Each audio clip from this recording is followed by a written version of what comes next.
Depuis 1948, donc depuis 70 ans, le Collège des Servites était là, bien installé devant le lac Massawippi à Ayerscliff. Juin 2019, on a fait un virage. On a en fait, avec un changement de nom, annoncé aussi toutes sortes de choses intéressantes dans le virage de la vocation du collège. Et on se retrouve maintenant avec le Collège Massawippi. J'ai avec moi pour nous parler de ce virage-là François Leblanc, qui est le directeur général du collège, et on a aussi avec nous Régis Bergonnier, qui est le président de l'ISSN. On expliquera tantôt ce que c'est exactement. Président aussi du CA du Collège Massawippi et lui-même directeur général d'un collège du côté de Paris. Alors, Monsieur Leblanc, je me tourne vers vous tout d'abord. Donc, au printemps, on a annoncé ce changement de nom qui se veut à la fois être une coupure, finalement, avec ce qu'on sait, ce qui s'est passé, avec l'histoire des frères et tout ça. Bon, le Collège des Servites, le nom du Collège des Servites était un peu dans l'eau bouillante.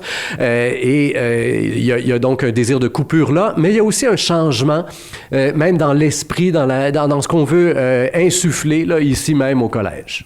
Oui, effectivement, les raisons évoquées font partie effectivement du changement de nom, comme vous l'avez dit, mais en grande partie, maintenant, le nouveau nom Collège Massawippi fait référence à tout un projet éducatif qui a été pensé depuis quelques années et qui est mis en place en fonction de notre environnement extérieur. Donc, Collège Massawippi qui fait référence au lac Massawippi, et c'est entre autres un plateau que nous utilisons lors des cours d'éducation physique et de toute activité qui tourne autour du plein air. Donc aujourd'hui, le Collège Massawippi est un collège à concentration projet plein air et c'est également un campus international qui offre des projets plein air. Donc on accueille différentes clientèles à l'international, plus précisément des Français, sous forme de camps pour venir apprendre l'anglais, et c'est des camps qui sont aussi à caractère plein air. Tous les collèges doivent un peu se réinventer aujourd'hui au Québec. Le réseau public s'est revampé au cours des dernières années. On sait que c'est pas nécessairement facile. Ça fait partie de ça aussi. J'imagine on cherche à se démarquer, on cherche à survivre économiquement. Combien d'élèves on a présentement et combien d'élèves ça prend pour que le collège roule adéquatement? Avec notre campus à l'international, on a la chance de pouvoir être, ou de rester plutôt, un petit milieu. On parle de plus ou moins 100 élèves à raison d'une classe par niveau. Notre objectif est d'avoir une ambiance familiale avec proche de nos jeunes, et parallèlement à ce petit milieu, tout notre volet international qui bonifie notre campus, en fait, qui amène une activité à l'année, parallèlement au secteur local, si je peux m'exprimer ainsi. C'est l'équilibre entre les deux secteurs d'activité qui nous permet d'avoir une viabilité et une dynamique intéressante locale et internationale. Donc, allons-y à l'international. On a avec nous, comme je le disais en ouverture, M. Régis Bergonnier, qui est président de l'ISSN, un réseau d'écoles. Il y en a plus de 300 établissements à travers le monde, et donc le Collège Massawippi en fait partie. Vous êtes vous-même directeur général d'un collège du côté de Paris, et vous me disiez en pré-entrevue, Paris est en train de racheter le Collège Massawippi. Quel est l'intérêt d'avoir un pied à terre ici au Québec, sur le bord d'un lac? Déjà, l'environnement. Quand vous habitez Paris, vous n'avez absolument pas la chance de pouvoir vivre dans l'environnement dans lequel vous êtes ici. Ce volet nature est pour nous fondamental et va être la source de projets éducatifs pour nos établissements parisiens. À Paris, nous avons plus de 2800 élèves dans notre groupe scolaire qui va de l'âge de 3 ans à l'âge de 20 ans. Donc ça va être pour nous l'occasion de faire voyager des jeunes ici, de leur faire découvrir un autre environnement, d'insister sur le principe de la francophonie, mais aussi de développer le volet anglophone avec la particularité d'Ayerscliff, village bilingue français-anglais. Comment vivre cette double culture? Ça va être pour nos jeunes l'occasion de le découvrir. Et donc, on a justement ici même présentement 45 jeunes là, qui nous arrivent directement de Paris et qui, pour la première fois, font leur rentrée scolaire dès l'automne dans un milieu qui est complètement dépaysant pour eux, là, assurément. En effet, nos élèves sont arrivés le 1er septembre et sont là pour une durée de 90 jours. Ils ont la possibilité de participer à ce programme international que nous avons monté en partenariat avec le Collège Massa-Wippi. L'idée, c'est de mélanger nos jeunes, que nos jeunes québécois et nos jeunes français se trouvent ensemble sur une partie du temps, qu'ils découvrent cette vie communautaire et cette vie en pleine nature. Notre objectif ici est de donner la possibilité à ces jeunes de vivre véritablement autrement leur début des années lycée, puisqu'en France, ils ont 14 ans, 14-15 ans, ils débutent leurs années lycée, c'est 3 années qui les préparent après au baccalauréat, et donc pendant 90 jours, ils vont avoir un mi-temps de cours en français, mi-temps de cours en anglais, et une grande partie du temps aussi en plein air, pour découvrir cet environnement, kayak, le lac, cette vie-là, cette vie au travers aussi d'un programme pédagogique complètement différent.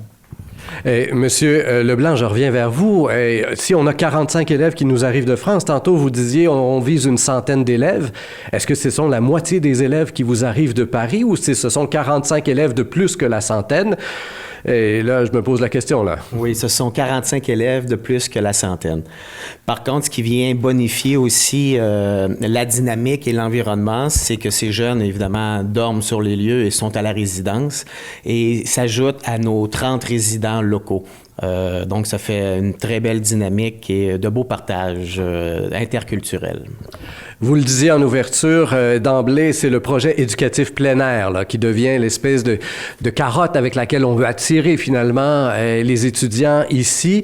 Évidemment, il y a le lac en face, mais il y a un terrain aussi absolument extraordinaire sur lequel vous pouvez aller faire de la randonnée. Et donc, c'est quelque chose qui est intégré dans tous les aspects de l'éducation ici, autant dans un cours de français, de mathématiques et tout ça. On va toujours avoir cette optique un peu plein air ou... Effectivement, le plein air là, est vraiment notre ligne directrice, que ce soit en sciences, en français ou en éthique et culture religieuse. Toutes les raisons sont bonnes pour sortir nos élèves à l'extérieur et profiter de notre environnement. Donc, si on parle de cours de biologie, on fait de la biologie appliquée en fonction d'éléments naturels de notre milieu.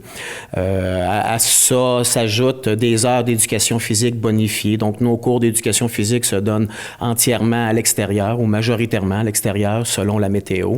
Et ce sont des blocs reliés qui permettent à nos jeunes de pratiquer de longues activités à l'extérieur. À ça s'ajoute un jardin scolaire qui est un plateau éducatif. Donc, tout le monde touche de près ou de loin également au jardin scolaire, que ce soit en mathématiques ou en sciences de l'activité physique pour voir l'alimentation. Le jardin scolaire est un plateau disponible et utilisé par toutes les matières.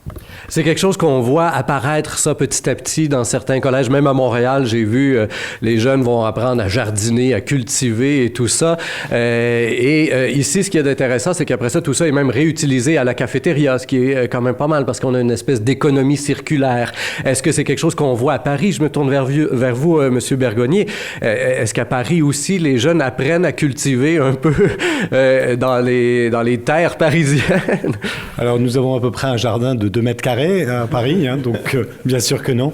C'est pour eux une chance extraordinaire ici. En plus, comme le disait M. Leblanc tout à l'heure, nos élèves sont en immersion complète pendant 7 jours sur 7.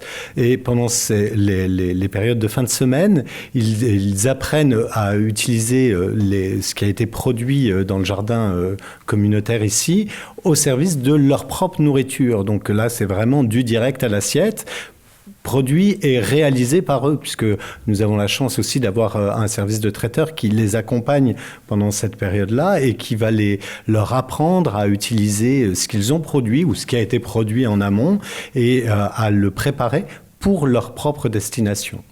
Alors, des jardins, comme je le disais, on en voit dans quelques écoles maintenant ici au Québec, mais par contre, ce qu'on voit pas à nulle part, ce que j'ai jamais vu à nulle part, c'est des poules.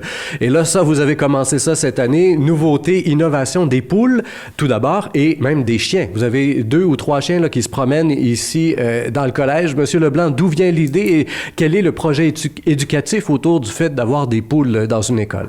En fait, les poules sont une prolongation du projet du jardin scolaire. Quand on parlait jardin scolaire, c'est une des premières étapes.